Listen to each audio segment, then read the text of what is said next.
So hi guys NTR Hrithik Roshan కలిసి నటించిన movie war 2 ఈ మూవీ నుంచి టీజర్ అయితే వచ్చిందని చెప్పుకోవచ్చు. 24 అవర్స్ లో వ్యూస్ ఇంకా లైక్స్ ఎంత తెచ్చుకుందో ఈ వీడియోలో అయితే డిస్కస్ చేసుకుందాం. సో మన తెలుగు స్టేట్ లో వార్ 2 అయితే పెద్ద డిజాస్టర్ అయితే అయిందని చెప్పుకోవచ్చు. ఈ వీడియోకి 1K లైక్స్ అయితే టార్గెట్ ఇస్తున్నా, సో కంప్లీట్ చేయండి. సో వార్ 2 టోటల్ 24 అవర్స్ లో మన తెలుగు స్టేట్ లో టీజర్ వ్యూస్ వచ్చేసరికి 3.1.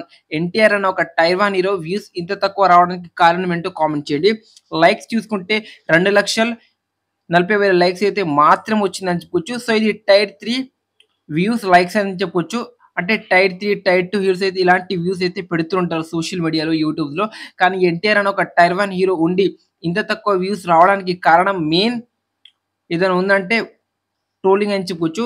సో మన హిందీ గ్లిమ్స్ ని మన టీజర్ ని వచ్చేసరికి మన వార్ 2ది 20 మిలియన్ వ్యూస్ అయితే బాగానే వచ్చిందని చెప్పుకోవచ్చు. సో లైక్స్ వచ్చేసరికి 7 లక్షల లైక్స్ పైన వచ్చిందని చెప్పుకోవచ్చు. సో బాలీవుడ్ లో బాగానే ఆడింది, కానీ మన తెలుగులో అండర్ డిజాస్టర్ రెస్పాన్స్ అయితే తెచ్చుకుంది అని చెప్పుకోవచ్చు. సో ఎన్టీఆర్ అని సరిగా చూపించలేదు, ఎన్టీఆర్ అన్న ఫ్యాన్స్ కి అయితే అస్సలకి నచ్చలేదు అని చాలా ఘోరంగా ట్రోల్ చేసిన అని చెప్పుకోవచ్చు. సో దాని లెవెల్లోనే వ్యూస్ అయితే రావడం అయితే జరిగింది. నేను ముందు నుంచి చెప్తూనే ఉన్నా, ఎన్టీఆర్ అన్న మూవీస్ ని చూసే వాళ్ళు, మన ఎన్టీఆర్ అన్న ఫ్యాన్స్ ఎవరైతే ఎక్కువ ఇష్టపడే వాళ్ళు మాస్ మూవీస్ కావచ్చు, ఇంకా ఎన్టీఆర్ అనేది ఇష్టపడే వాళ్ళు మాత్రమే చూస్తారు. కానీ యూత్ ఇంకా ఫ్యామిలీ ఆడియన్స్ అయితే తన మూవీస్ ని, తన అప్కమింగ్ గ్లిమ్స్ ని కావచ్చు, టీజర్ ని కావచ్చు, మూవీస్ ని అయితే చూడరు. ఎందుకంటే ప్రజెంట్ జనరేషన్ లో అన్ని మూవీస్ అంటే ఫ్యామిలీ మూవీస్ కావచ్చు, ఇంకా ఎంటర్టైన్మెంట్ మూవీస్ కావచ్చు, ఇలాంటి అన్ని మూవీస్ రకాలుగా హీరోస్ మాత్రమే చూస్తారు అని చెప్పొచ్చు. మన టైర్ 1 హీరోస్ లో నలుగురు అయితే ఉన్నారు అని చెప్పొచ్చు. సో ఎన్టీఆర్ అన్న వార్ 2 టీజర్ ని చూడడానికి కారణం ఇదే అని చెప్పొచ్చు. అయినా సరే చాలా నెగిటివిటీ అయితే గట్టిగా అయితే రావడం అయితే జరిగింది వార్ 2 టీజర్ మీద. సో చాలా బ్యాడ్ ఇంప్రెషన్ అయితే కలిగిందని చెప్పొచ్చు. సో ఎన్టీఆర్ అన్న సైడ్ హీరోగా పెట్టేసిరు. అసలు ఎన్టీఆర్ అని సరిగా ఎక్కువ రివీల్ కూడా చేయలేదు. ఎన్టీఆర్ అన్న సరిగా లుక్స్ బాగాలేదు, అది బాగాలేదు అని చాలా మంది అయితే ట్రోల్ చేస్తున్నారు. ఇంకా మన ఎన్టీఆర్ అన్న హైట్ తక్కువ ఉన్నాడు ఈ టీజర్ లోని చాలా నీచంగా అయితే మాట్లాడుతున్నారు అని చెప్పొచ్చు.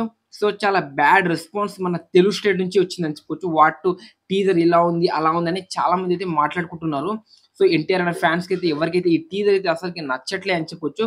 నచ్చలేదు కాబట్టి ఈ లెవెల్ అయితే వాళ్ళైతే రెస్పాన్స్ అయితే ఇవ్వడం అయితే జరిగిందని చెప్పుకోవచ్చు. సో ఒక టీజర్ నచ్చకపోతే ఏ లెవెల్‌లో డిజాస్టర్ రెస్పాన్స్ ఇస్తారో ఎన్టీఆర్ అనే ఫ్యాన్స్ అయితే చూపించిరని చెప్పుకోవచ్చు. ఒక టైర్ 1 హీరో టైర్ 3 లెవెల్‌లో టీజర్, లైక్స్, రెస్పాన్స్ రావడం ఏంటి చాలా షాక్ అయితే అనిపించిందని చెప్పుకోవచ్చు. మళ్ళీ వార్ 2 టీజర్ మీద మీ జెన్యూన్ ఒపీనియన్ ఏంటో అనేది కామెంట్ చేయండి ఫ్రెండ్స్. అలానే ఈ సినిమా ఆగస్ట్ 14 రిలీజ్ అవబోతుంది. ఈసారి అయితే చూడాలి ఏ లెవెల్‌లో డైరెక్టర్ హ్యాండిల్ చేసి ఉంటారు. ఎన్టీఆర్ అన్న ఫ్యాన్స్ కి నచ్చలేదంటే సినిమానైతే దేకరు ఇక్కడ మన వాళ్ళు అని చెప్పొచ్చు. సో ఇప్పుడు 'హరిహర వీరమల్లు' మూవీ నుంచి వచ్చిన సాంగ్ గురించి అయితే మాట్లాడుకుందాం. సాంగ్ నిజం చెప్తున్నా అదిరిపోయిందని చెప్పొచ్చు. ఎన్టీఆర్ అన్న పవన్ కళ్యాణ్ గారి స్వాగ్ కావచ్చు, మన పవన్ కళ్యాణ్ గారి లుక్స్ కావచ్చు, తను చేసే యుద్ధం, ధర్మం కోసం యుద్ధం మామూలుగా లేదు, పిచ్చకపోతుందని చెప్పొచ్చు. సాంగ్ అయితే అదిరిపోయిందని చెప్పొచ్చు. ఇప్పటి వరకు ఈ మూవీ నుంచి 3 సాంగ్స్ అయితే వచ్చాయి. ఆ 3 సాంగ్స్ నాకైతే చాలా అంటే చాలా బాగా నచ్చిందని చెప్పొచ్చు. ఈ సినిమా జూన్ 12న అయితే గ్రాండ్ గా వరల్డ్ గా అయితే రిలీజ్ అవబోతుందని చెప్పొచ్చు. ఆఫ్టర్ ఒక 4 ఇయర్స్ తర్వాత మన పవన్ కళ్యాణ్ గారు సోలో మూవీ అని చెప్పుకోవచ్చు. ఇది 'హరిహర వీరమల్లు'. ఈ మూవీ షూటింగ్ స్టార్ట్ చేసి 5 ఇయర్స్ అయితే అయిందని చెప్పుకోవచ్చు. ఇప్పుడైతే రిలీజ్ అవబోతుందని చెప్పుకోవచ్చు. సాంగ్స్ అయితే అదిరిపోయిందని చెప్పుకోవచ్చు. ఇదే మంత్ లేకపోతే జూన్ సెకండ్ వీక్ లో అయితే వచ్చే ట్రైలర్ కూడా అదిరిపోయే ఛాన్స్ అయితే ఉందని చెప్పొచ్చు. ట్రైలర్ ని కూడా నెక్స్ట్ లెవెల్ లో కట్ చేసిరని సోషల్ మీడియాలో అయితే మాట్లాడుకుంటున్నారని చెప్పొచ్చు. సో సాంగ్ లో ఆ బీజిఎం కావచ్చు, ఆ లిరిక్స్ కావచ్చు నెక్స్ట్ లెవెల్ అయితే ఉందని చెప్పొచ్చు. సో పీకే ఫ్యాన్స్ కి అయితే ఈ సాంగ్ అయితే నచ్చిందని అనుకుంటున్నాం. మీకేం అనిపించింది ఈ సాంగ్ అనేది కామెంట్ చేయండి. మన పవన్ కళ్యాణ్ గారు ఫస్ట్ టైం ఇలా ఒక మైథలాజికల్ ఫిల్మ్ అంటే పురాణ ఇతిహాస మూవీస్ అయితే తీస్తున్నాడు అని చెప్పొచ్చు. సో యుద్ధం కోసం ధర్మం first part 1 Harihara Veeramallu movie ఏ లెవెల్‌లో ఉంటుంది అనేది చూడాలి. ఈగర్లీ వెయిట్ చేస్తున్నాను ట్రైలర్ కోసం కూడా. ట్రైలర్ ఈ మంత్ రాకపోతే జూన్ మంత్‌లో అయితే పక్కా వచ్చే అవకాశం అయితే ఉందని చెప్పుకోవచ్చు.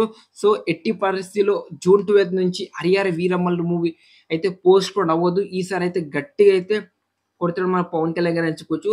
సో దీని తర్వాత 'ఓజీ' ఇంకా 'ఉస్తాద్ భగత్ సింగ్' సినిమా వచ్చే అవకాశం అయితే ఉందని చెప్పుకోవచ్చు. 'ఓజీ' ఇదే ఇయర్‌లో రిలీజ్ అయ్యే ఛాన్స్ అయితే 100% అయితే కనిపిస్తుందని చెప్పుకోవచ్చు. సో 'హరిహర వీరమల్లు' నుంచి వచ్చిన థర్డ్ సింగిల్ సాంగ్ మీకెలా అనిపించింది అనేది జెన్యూన్‌గా అయితే కామెంట్ చేయండి ఫ్రెండ్స్. నాకైతే చాలా బాగా నచ్చింది. ఈ వీడియో మీకు డెఫినిట్‌గా నచ్చుంటే మళ్ళీ చెప్తున్నా 1,000 లైక్స్ అయితే టార్గెట్ ఇస్తున్నా. కంటెంట్ నచ్చుంటేనే లైక్, షేర్, సబ్స్క్రైబ్ సపోర్ట్ చేయండి. మళ్ళీ మనం నెక్స్ట్ వీడియోతో కలుద్దాం. Thank you.